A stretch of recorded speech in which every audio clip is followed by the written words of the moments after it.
Hi everyone! Sunday ngayon at wala, pahinga. Yun lang, katatapos ko lang maghilamos. So far na okay naman yung ko morning. Alas 8 ako nagising, ay hindi pala 8:30. Tapos doon lang ako sa higaan. Wala, nanood ng mga videos. Mamaya maglalagay na ako ng sunscreen plus Yung sunscreen ko kasi may moisturizer na yun.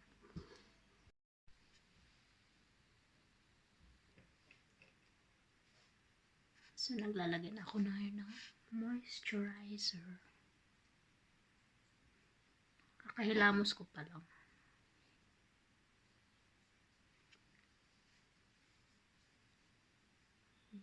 Papakita ko sa inyo guys yung ko.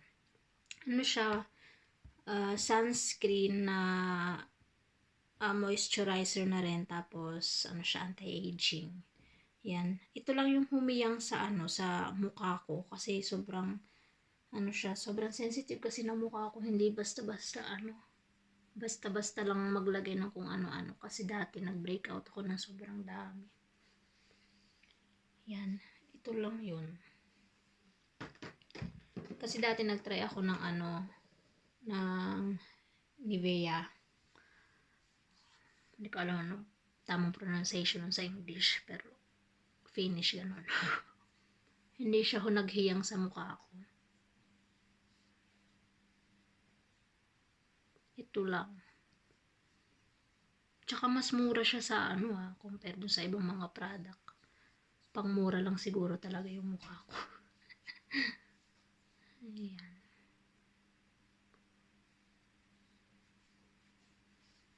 Ganda siya kasi na siya, sunscreen. Nagtaka nga yung mga katrabaho ko. Kasi, nung last summer, sobrang yung pupula kasi 'di ba mainit, ganyan din. Nakalimutan daw kasi nila maglagay ng sunscreen. So sabi ko sa kanila, ako whole year kahit winter nagsa-sunscreen. Kasi yun yung pinaka ng ko, parang din moisturizer. Kaya nagulat sila kasi bakit daw ako nagsa-sunscreen kahit winter.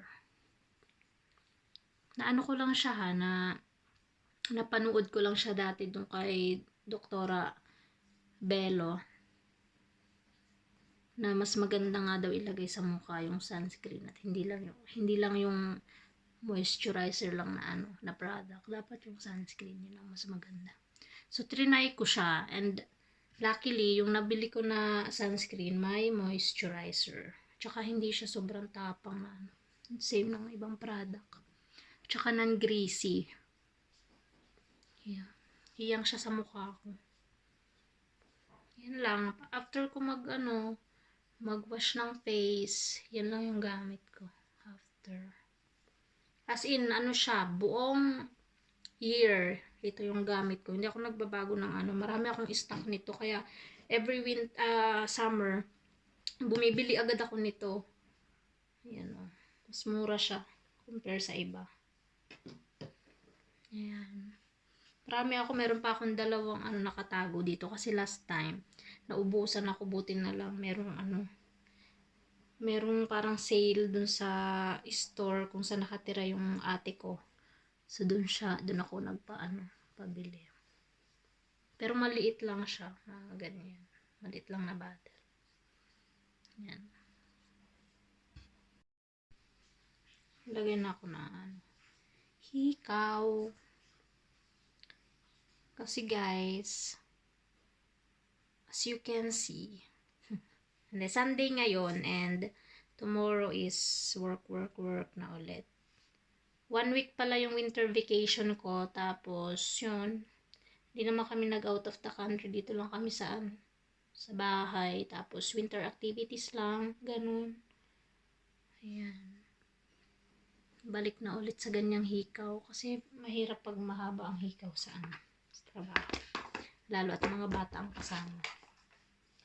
Ayan. Back to na ulit tomorrow.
So,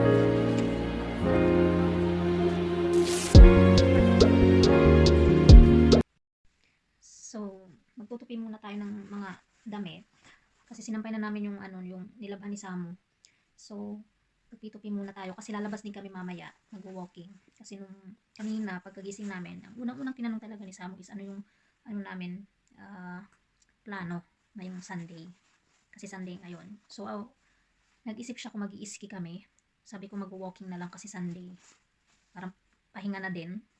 So, ito pala, yung gloves na to, nabili namin siya nung pumunta kami ng Matkus sa, ano ba pangalan? Budget Sport. Yan. Ang name niya is Stormbird. Yan. Mga nag-sale bigla yung name ng product na to. Ito for 490 or 499 yung nabili namin. Kasi maganda siya, magandang klase.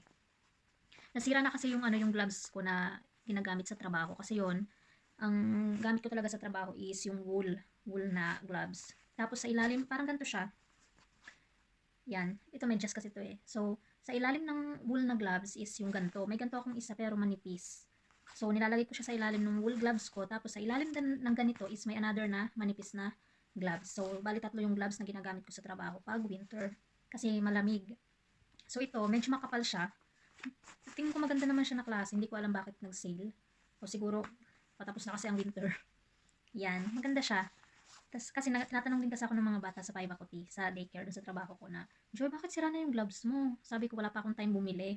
So, nung nag-winter vacation kami, pumunta kami ni Sama sa Kuopio, bumili na din ako ng bagong gloves. Tinapon ko na yung luma. Kasi yun, parang 5 or 6 years na sa akin, yun yung gamit ko. Nasira na siya, bumigay na. So, tinapon ko na. Kailangan na nating i-let go. So, ito na yung gagamitin ko sa trabaho. Yan. So, magtutupi-tupi muna tayo para mamaya is walking na lang tapos magluluto ng dinner. Yan. Yun lang. Kailangan at saka bukas trabaho na ulit. So, tapos na yung yung winter vacation, trabaho na. At hindi, kailangan natin kumayod guys kasi wala tayong hindi tayo pwedeng uupo-upo lang dahil walang magbibigay sa atin ng pera. Tsaka kailangan natin hindi tayo anak mayaman. Ano lang to, real talk lang to kung gusto natin bumili ng mga bagay na gusto natin pumunta sa mga lugar na gusto nating puntahan, is kailangan natin kumita. Yan, hindi natin pwedeng iasa sa iba. Ay, si auntie. Hindi, yun naman talaga ang tunay eh. So, bukas is pasukan na ulit. Kahit parang tinatamad pa akong Parang kulang yung one week na winter vacation. Kasi talagang medyo, medyo mahirap din. Kahit pa sabihin mga bata yung mga kasama ko, mahirap din. Talaga. Wala namang kasing trabahong madali. So, tapusin ko muna to guys kasi parang hindi ako hindi ako makafocus magtupi. So, guys, tapos na ako magtupi. So, pahinga na lang after. At mamaya, lalabas na kami para mag-walking. Yan, para hindi masyadong madilim kasi nakaka-boring minsan pag halimbawa lalabas kami ng madilim na. Kasi kailangan ko ding magluto. So, thank you guys for watching and sana mag-subscribe kayo. Yun lang, bye-bye!